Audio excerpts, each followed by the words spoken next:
हाँ जाओ बहुओं, घर में आओ, तुम्हारे घर में स्वागत है। आज से तुम चारों इस घर की नई बहू हो और इस घर को आज से तुम्हें ही संभालना है। पार्वती अपनी चारों बहू की आरती उतार कर उन्हें घर में बुला लेती है, जिसके बाद पार्वती उनके उतरे हुए चेहरे देखकर कहती है, तुम्हारे चेहरे से शादी की थकावट अलग ही नजर आ रही है। एक काम करो, जाओ अपने कमरों में जाकर थोड़ी देर आराम कर लो। थोड़ी देर आराम करोगी तो थकावट दूर हो जाएगी। पार्वती के कहने पर उसकी चारों बहू कमरों में जाने लगती हैं। पार्वती नीचे रहा करती थी। उसने अपना 3 मंजिला मकान बनाकर रखा था। घर आई तीनों अमीर बहू ने तो फौरन कमरों में कब्जा कर लेती है, लेकिन गरीब बहू सुषमा रह जाती है। ये आखिरी का तीसरा कमरा भी जेठानी जी आपने ले लिया, अब मैं कहाँ जाऊँ? अरे मैंने तुम्हारा ठेका उठा ले रखा है क्या, जो तुम मुझसे पूछ रही हो कहाँ जाना है कहाँ नहीं? मुझे नहीं पता, जहाँ मर्जी जाओ, लेकिन ये वाला कमरा तो मेरा ही है। दिव्या के इस तरह कहने पर सुषमा कुछ भी आगे बोल ही नहीं पाती। वो सीढ़ियों को चढ़कर जब ऊपर आती है तो खुली छत के अलावा उसे कुछ नहीं मिलता। यहाँ तो खुली छत है और कुछ भी नहीं है। नीचे माँ जी और बाबूजी का कमरा है और 3 जो ऊपर कमरे थे मेरी जेठानियों ने ले लिए। अब मैं कहाँ जाऊँ? मुझे माँ जी के पास जाकर उनसे बात करनी चाहिए। सुषमा अपने आप से ऐसा कहकर सबसे नीचे अपनी सास के पास आती है और उसे अपनी समस्या बताती है।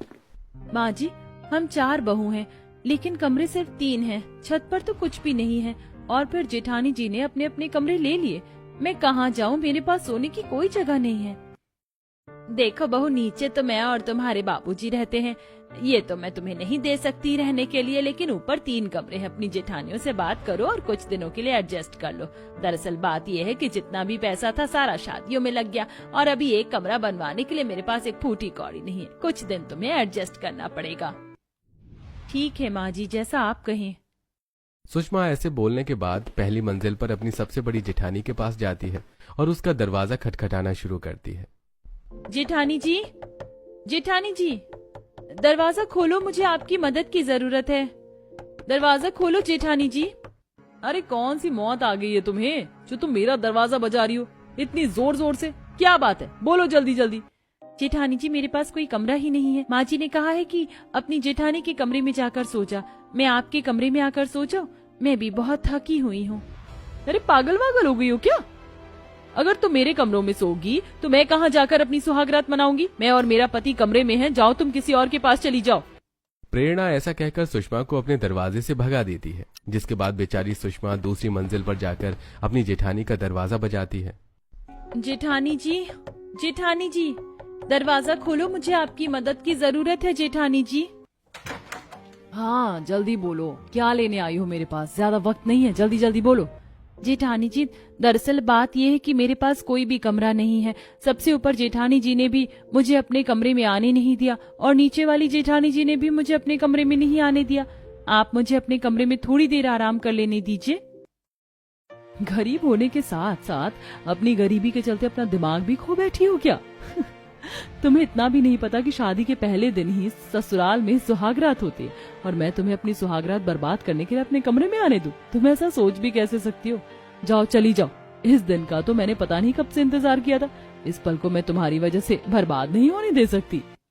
इतना बोलकर दीपिका भी जोर से उसके मुंह पर ही दरवाजा बंद कर देती है। बेचारी सुषमा की आंखों में आंसू आ जाते हैं और उसे कुछ समझ नहीं आता। अब सोने का तो समय हो ही गया था। बेचारी सुषमा अपनी रजाई बिस्तर लेकर छत पर आ जाती है और अपना बिस्तर कर लेती है, जहां उसका पति मोहित भी आ जाता है। मैं जानता हूं तुम्हें अपने ससुराल में पहले दिन बहुत परेशानी हो रही होगी, लेकिन दरअसल बात यह है मैं घर का छोटा बेटा हूँ, इतना कमाता भी नहीं हूँ। मैंने ज्यादा कुछ खास अपने माता पिता की शादी में भी मदद नहीं की। इस समय मेरा हाथ भी बहुत टाइट है, तो मैं अभी कमरा तो नहीं बनवा सकता, लेकिन जैसे ही पैसे आ जाएंगे मैं यहाँ कमरा बनवा दूंगा। कोई बात नहीं जी, मैं आपकी परेशानी को समझ सकती हूँ। आखिर मैं आपकी अर्धांगिनी जो हूँ। और फिर रही बात सुहागरात की, तो जब हमारा कमरा बन जाएगा हम तब बना लेंगे। फिलहाल हम सो जाते हैं। सुषमा ऐसा कहकर आराम से मोहित के साथ सोने की कोशिश करती है, लेकिन बिना पंखे के उन्हें बहुत ज्यादा गर्मी लगती है। गर्मी के साथ साथ छत पर मच्छर भी बहुत होते हैं। उफ, लगता है आज की रात ये मच्छर हमें सोने नहीं देंगे। मुझे तो सुबह जल्दी काम पर भी जाना है। अगर ऐसी ही रात बीतेगी तो कल काम करना बहुत मुश्किल हो जाएगा। मेरा तो मालिक भी बहुत खड़ूस है। सुषमा से अपने पति मोहित की परेशानी देखी नहीं जाती। छत पर ही कहीं कागज का गत्ता पड़ा था, वो उसे उठा लेती है और उससे अपने पति मोहित की हवा करती है। आप आराम से सो जाइए, मैं आपकी हवा कर देती हूँ, इससे आपको मच्छर नहीं काटेंगे। सुषमा के हवा करने के चलते मोहित तो सो जाता है, लेकिन पूरी रात बेचारी सुषमा गर्मी के चलते नींद में सो ही नहीं पाती। जैसे ही उसकी पलक झपकती है, अचानक से टप टप जोर जोर से बारिश शुरू हो जाती है। हे भगवान, ये क्या, बारिश शुरू हो गई। अब तो हमारे सारे बिस्तर भी गीले हो जाएंगे। मोहित जी जल्दी से उठ जाइए, देखिए कितनी बारिश हो रही है, हम पूरी तरह भीग जाएंगे। आधी रात में ही सुषमा और मोहित को बिस्तर उठाकर नीचे आना पड़ता है। बारिश के चलते सुषमा अपनी जेठानियों से मदद मांगती है। जेठानी जी दरवाजा खोलो, देखो बाहर कितनी जोर से बारिश आ रही है, हम छत पर नहीं सो पाएंगे। लगता है तुम्हें हिंदी की भाषा समझ नहीं आती। मुझे बाहर अंग्रेजी में डू नॉट डिस्टर्ब का बोर्ड लगाना होगा। इतनी भी अकल नहीं है कि सुहाग रात वाले दिन किसी को डिस्टर्ब नहीं करते। सुषमा कुछ कह पाती है, दीपिका इतना बोलते ही दरवाजा बंद कर देती है, जिसके बाद सुषमा एक मंजिल और उतरकर नीचे आती है। जेठानी जी दरवाजा खोलो, जेठानी जी हमें अंदर आने दो। उफ, अब क्या हो गया, तुम्हें क्यों परेशान कर रही हो रात में? इतनी रात में कोई किसी को परेशान करता है क्या? तुमने तो हमारी सुहाग रात भी बिगाड़ दी। जेठानी जी मेरी बात को समझने की कोशिश कीजिए, बाहर बहुत जोरों से बारिश हो रही है, छत पर हम सो नहीं पाएंगे, हमें कमरे में आने दीजिए। उफ, एक तो मुंह उठाकर इस ससुराल में आ गई हूँ। पहले ही ये देखना था कि तुम्हारे पति के पास एक कमरा है या नहीं। हमारे पतियों ने तो हमें पहले ही बता दिया था कि उनके पास कमरे हैं, और अब जब परेशानी आ रही है तो हमारा दरवाजा बजाकर हमें डिस्टर्ब कर रही हो। प्रेरणा ये सब बोलकर दरवाजा बंद कर लेती है। मोहित को ये सुनकर बहुत बुरा लगता है। कोई बात नहीं जी, अभी एक जेठानी जी रह गई हैं, क्या पता वो हमें अपने कमरे में आने दे। नहीं सुषमा, अब कहीं जाने की जरूरत नहीं है। कोई दरवाजा नहीं खोलेगा और ना ही कोई हमें अंदर आने देगा। सबकी अपनी अपनी सुहागरात है, हमारी सुहागरात तो इस बारिश ने बिगाड़ दी। कोई बात नहीं, चलो अभी हम माँ के पास चलते हैं। आधी रात को जब कोई भी उनके लिए अपना दरवाजा नहीं खोलता तो वो वापस सबसे नीचे पार्वती के पास आ जाते हैं। वो उनका दरवाजा भी नहीं खुलवाते और उनके कमरे के दरवाजे के बाहर ही पूरी रात बैठे हुए गुजारते हैं। सुबह होते ही मोहित अपने मुंह हाथ धोता है और काम के लिए निकलने वाला होता है। मैं जानता हूँ तुमने बहुत परेशानी उठाई है पूरी रात, पर कोशिश करूंगा कि बहुत जल्दी ऊपर कमरा बनवा लूं, और उसके लिए मुझे मेहनत करनी है, बहुत जरूरी है, इसलिए मैं काम पर जा रहा हूँ। कोई बात नहीं जी, जिंदगी में तो उतार चढ़ाव आते ही रहते हैं। सुषमा की बात सुनकर मोहित अपने काम पर चला जाता है। उसके जाने के बाद सुषमा सुबह सभी के कमरे बजाकर उन्हें उठाने जाती है, लेकिन उसकी एक भी जेठानी नहीं उठती। इसी के चलते सुषमा को अकेले ही पूरे घर का काम करना पड़ता है और सभी के लिए नाश्ता भी बनाना पड़ता है। कितनी देर से मैं अपनी जेठानियों को उठाने की कोशिश कर रही हूँ, लेकिन वो हैं कि कमरे में आराम से सोने के बावजूद भी नहीं उठी। इतना भी किसी ने नहीं सोचा कि कोई मेरी मदद ही करवा दे रसोई में आकर। जब सारा नाश्ता तैयार हो जाता है तो तीनों जेठानी तैयार होकर अपने कमरों से बाहर आती हैं और नाश्ता करने बैठ जाती हैं। उन्हें नाश्ता करवाने के बाद बहुत प्यार से सुषमा उनसे पूछती है, जेठानी जी अब तो आपने नाश्ता भी कर लिया और जेठ जी भी अपने अपने काम पर भी चले गए हैं। मैं पूरी रात सो नहीं पाई थी, मैं सोच रही हूँ कि अब मैं आपके कमरे में जाकर आराम कर लूँ। ये सुनते ही उसकी तीनों जेठानियां उठ खड़ी होती हैं। तुम जैसी गरीब की जगह कमरे में नहीं, छत पर ही ठीक है। और फिर अगर मैंने तुम्हें अपना कमरा दे दिया तो मैं कहाँ जाऊंगी आराम करने के लिए? अरे मैं तो पूरी रात वैसे भी नहीं सो पाई, सुहाग रात जो थी। मैं तो अभी अपने कमरे में आराम करने जा रही हूँ। सॉरी, मैं अपना कमरा नहीं दे सकती। अगर तुम्हारा पति इतना कम कमाता है तो तुम अपने मायके वालों को क्यों नहीं बोल देती कि वो तुम्हारा कमरा बनवा दे ऊपर? ये बेचारी कहाँ से बोलेगी, ये तो खुद गरीब परिवार से। हमारा परिवार एक बार को बनवा भी देता, लेकिन इसके कहाँ बनाने वाले हैं। सुषमा की तीनों जेठानियां उसको नीचा दिखाकर अपने कमरों में चली जाती हैं। पार्वती ये सब देखती है लेकिन कुछ कह नहीं पाती। इसी तरह घर के किसी भी काम को हाथ लगाए बिना ही उसकी तीनों अमीर जेठानी अपने कमरों में जाकर आराम करने लगती हैं। और इधर बेचारी सुषमा दोपहर तक का खाना तैयार करके ऊपर छत पर आती है तो देखती है तेज धूप से छत तप रही थी। अब 3 मंजिल के घर में और कुछ भी जगह तो नहीं है। अब मुझे यहीं पर कुछ जुगाड़ लगाना होगा आराम करने के लिए। सुषमा छत के चारों ओर डंडे बांध देती है और अपनी सास से मांगकर एक प्लास्टिक की तिरपाल लाती है, जिसे वो छत के लिए इस्तेमाल करती है। इसी के सहारे थोड़ी सी छांव हो जाएगी तो मैं यहाँ पर बिस्तर लगाकर आराम कर लूंगी। जैसे ही प्लास्टिक की तिरपाल बंध जाती है, चारों तरफ से छाया हो जाती है। वो अपना बिस्तर करके वहीं आराम करने की कोशिश कर रही थी, लेकिन तेज धूप के कारण उसे बहुत गर्मी भी लगती है। ये ऊपर वाले मेरी थोड़ी सी मदद कर दो, पहले ही गर्मी इतनी ज्यादा है, ऊपर से अब ये धूप भी हो रही है। सुषमा के इतना बोलते ही अचानक से मौसम धीरे धीरे बदलने लगता है। धूप बढ़ने के बाद मौसम ठंडा हो जाता है, लेकिन अचानक ही बारिश भी शुरू हो जाती है। पहले धूप से परेशान थी और अब ये बारिश शुरू हो गई। हे भगवान, तुझे अपनी मदद करने के लिए पुकारा था, तूने तो आफत ही खड़ी कर दी। छत में चारों तरफ से पानी आने लगता है, जिसकी वजह से बेचारी सुषमा के बिस्तर दोबारा से भीग जाते हैं। वो वापस नीचे आ जाती है और सारा दिन नीचे एक कोने में बैठकर बिताती है। शाम को फिर से उसे सभी के लिए चाय नाश्ता बनाने के बाद खाना बनाने की तैयारी में लगना पड़ता है। मैं इतनी ज्यादा थक गई हूँ कि बस क्या बताऊं। जब से अपने ससुराल आई हूँ जरा भी आराम करने के लिए नहीं मिल रहा, और अभी तो मुझे बारिश में भीगते हुए सब्जियां भी लेकर आनी है। सुषमा की जेठानियां किसी भी काम को हाथ तक नहीं लगा रही थी। वो तो हर एक चीज की फरमाइश भी अपने कमरे में ही कर रही थी। ऊपर से बेचारी सुषमा बारिश में भीगते हुए बाजार से हरी सब्जियां भी लेने जाती है। मेरी जेठानियां तो घर पर आराम कर रही है और यहाँ मैं बारिश में भीगते हुए सब्जियां लेकर आ रही हूँ। घर पहुंचते हुए सुषमा की हालत खराब हो जाती है। वहीं बारिश और जोरों से होने लगती है। घर आते ही सुषमा को हर कोई अपने अपने काम बताने लगता है। अच्छा हुआ तुम आ गई, मुझे तो तुम्हारा इंतजार था। जाओ जल्दी से मेरा कमरा साफ कर दो। कमरा तुम बाद में साफ कर देना, लेकिन पहले हम सभी के लिए पकौड़े और चाय बना दो। बारिश में पकौड़े और चाय खाने का मजा ही अलग है। जेठानी जी, अभी तो मैं बारिश में भीगते हुए बाजार से सामान लेकर आई हूँ। इतना काम तो आप खुद भी कर सकते हो। हमने जब अपने मायके में ही कोई काम नहीं किया तो यहाँ पर क्या ही करेंगे, तुम्हें ही करना पड़ेगा सारा काम। इस तरह जेठानियों ने उसके ऊपर जरा भी दया नहीं दिखाई। घर के सारे काम और उनकी फरमाइशों को पूरा करने के बाद जब थोड़ी देर बारिश बंद हुई तो सुषमा अपने पति मोहित के साथ छत पर बिस्तर करने जाती है। वैसे तो रोजाना से आज मौसम थोड़ा सा ठीक है, फिर भी परेशानी यह है कि कहीं रात में बारिश न हो जाए। भगवान की दुआ से बारिश का तो नाम भी मत लीजिए आप। बारिश हो गई तो पूरी रात काली हो जाएगी हमारी, ना तो सोने को मिलेगा ना बैठने को। इस तरह वो छत पर बिस्तर लगाकर सो जाते हैं, लेकिन आधी रात में फिर से बारिश शुरू हो जाती है और चारों तरफ से पानी टपकता है। जिस बात का डर था वही हो गया। मोहित जी जल्दी से उठ जाइए, बारिश हो गई, हमारे सारे बिस्तर भीग जाएंगे। जगह जगह पानी टपकने से चारों तरफ गीला हो जाता है, लेकिन छत का एक कोना सूखा होता है। पूरी रात बेचारी सुषमा और मोहित उसी कोने में बैठे हुए गुजारते हैं। अगले दिन फिर से सुषमा को ही घर के सारे काम करने पड़ते हैं। ऊपर से उसकी जेठानियां कभी उससे अपने कपड़े धुलवाती तो कभी कपड़ों पर प्रेस करवाती हैं। पूरी रात ना सोने की वजह से मेरी आंखें भी लाल हो रही हैं, लेकिन मेरी जेठानियों को ये भी दिखाई नहीं देता।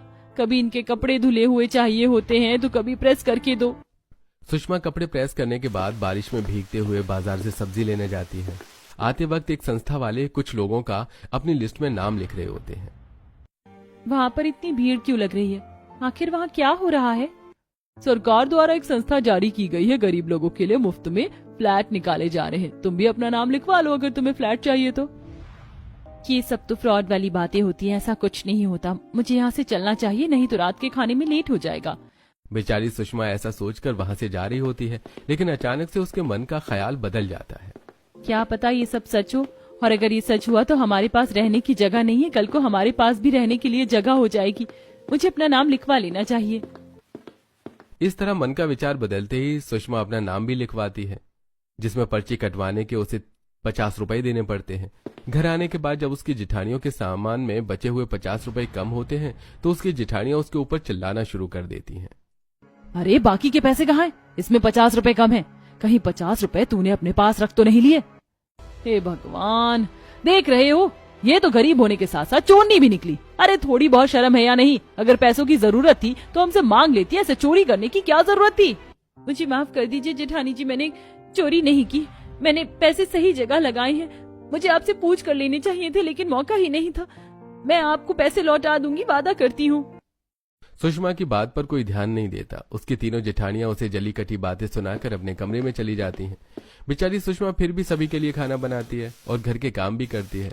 इसी तरह कुछ दिन बाद अचानक से एक आदमी उसका पता पूछते हुए उसके ससुराल आ जाता है। अगर मैं गलत नहीं हूँ तो क्या यहीं पर सुषमा नाम की लड़की रहती है जिसकी अभी अभी शादी हुई है? जी हाँ, वो मेरी बहू है। क्या हुआ, आप उसके बारे में क्यों पूछ रहे हैं? तभी वहाँ पर सुषमा आ जाती है, जिसे देखते ही चमन मुस्कुराते हुए कहता है, अरे सुषमा जी, आपको मुबारक हो। आपको सरकार द्वारा बहुत बड़ा फ्लैट दिया गया है जिसमें 2 कमरे हैं, एसी भी लगा है। आपने गरीबों की संस्था में अप्लाई किया था, भगवान की कृपा से उसमें आपका नाम भी आ गया है। अब आप खुश हो जाइए, आपका खुद का अपना फ्लैट होगा। ये सुनते ही सुषमा बहुत ज्यादा खुश हो जाती है। उसकी खुशी का ठिकाना ही नहीं था। इतने समय से वो जो बारिश के चलते परेशानियां उठा रही थी, अब उसे वो परेशानियां नहीं उठानी पड़ेंगी। माँ जी, आपको पता है उस दिन जो 50 रुपए के पीछे मेरी जेठानियाँ मुझे सुना रही थी, मैंने उसी संस्था में 50 रुपए का फॉर्म भरा था, जिसके चलते आज मुझे अपना खुद का फ्लैट मिला है सरकार द्वारा। उसमें 2 कमरे हैं माँ जी। मैं आपको अपने साथ ले जाना चाहती हूँ, क्या आप मेरे साथ चलोगी? हाँ बहू, क्यों नहीं, चलूंगी, जरूर चलूंगी। जहां पार्वती और सुषमा बहुत खुश थीं, वहीं पर घर की तीनों अमीर बहुएं मुंह बना रही थीं। इधर सुषमा अपनी सास और अपने पति के साथ आलीशान फ्लैट में आकर रहने लगती है।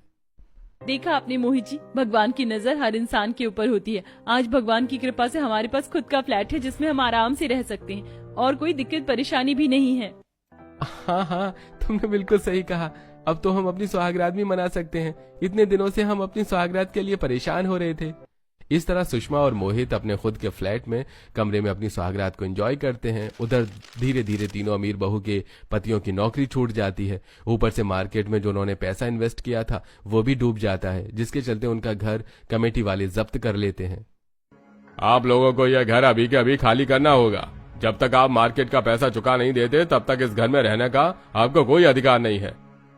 अपना सामान लो और यहाँ से चले जाओ। तीनों अमीर जेठानियां अपना सामान लेती हैं और अपने पतियों के साथ सड़क पर आ जाती हैं। चलते चलते वो उन्हीं सरकारी फ्लैट्स के सामने आ जाती हैं और बारिश में भीग रही होती हैं, जहां पर सुषमा को सरकार द्वारा फ्लैट मिला था। उसी वक्त सुषमा अपनी बालकनी से चाय पीते हुए नीचे देख रही होती है, तो उसकी नजर उसकी जेठानियों के ऊपर पड़ती है। मुझे तो यकीन ही नहीं हो रहा, ये तो मेरी तीनों अमीर जेठानियाँ हैं, लेकिन ये वहाँ पर बारिश में क्यों भीग रहे हैं? मुझे जाकर इनसे मिलना चाहिए।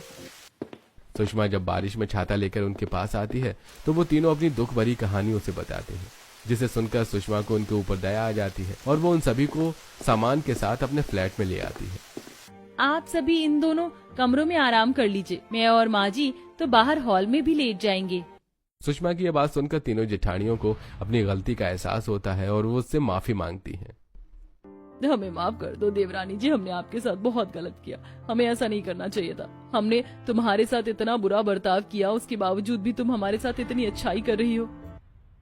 हम इतने ज्यादा सेल्फिश हो गए थे, तुम्हें एक भी दिन के लिए अपने कमरे में आराम नहीं करने दिया और तुमने तो हमारी परेशानी को देखते ही अपना कमरा छोड़कर हॉल में आ गई। तुम बहुत अच्छी हो। वैसे तो हम लोग माफी मांगने के लायक नहीं हैं, फिर भी हो सके तो हमें माफ कर देना। मुझे आप लोगों से कोई गिला शिकवा नहीं है। भगवान की दुआ से अब मेरे पास सब कुछ है और आप चिंता मत करो। आप लोगों के जीवन में जो कठिनाई आई है, भगवान एक दिन उन्हें भी ठीक कर देंगे।